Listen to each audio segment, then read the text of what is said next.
আসসালামু আলাইকুম ওয়া রাহমাতুল্লাহ।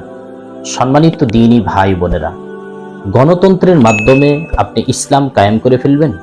অসম্ভব, এটা হতে পারে না। গণতন্ত্র এটি হচ্ছে একটি শিরকি প্রথা। গণ শব্দের অর্থ হচ্ছে মানুষ, তন্ত্র শব্দের অর্থ হচ্ছে আইন, অর্থাৎ মানুষের আইন। তো আল্লাহর আইন বাদ দিয়ে আপনি মানুষের আইন দিয়ে ইসলাম কায়েম করে ফেলবেন? অসম্ভব, এটা হতে পারে না। গণতন্ত্র হচ্ছে ইলেকশন। ইলেকশনের মাধ্যমে মুসিও নেতা হতে পারে, ইলেকশনের মাধ্যমে মেতরও নেতা হতে পারে।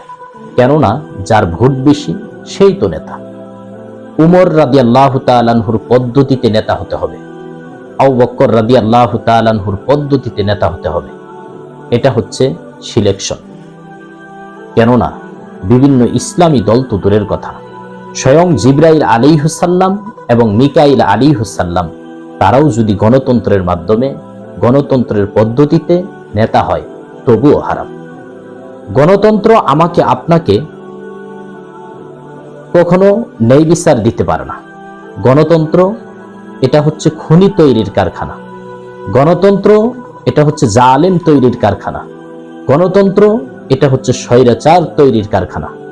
আল্লাহ আপনাকে আমাকে দ্বীনের সঠিক বুঝদান করুক। সকলেই বলি আল্লাহুম্মা আমিন। আসসালামু আলাইকুম ওয়া রাহমাতুল্লাহ।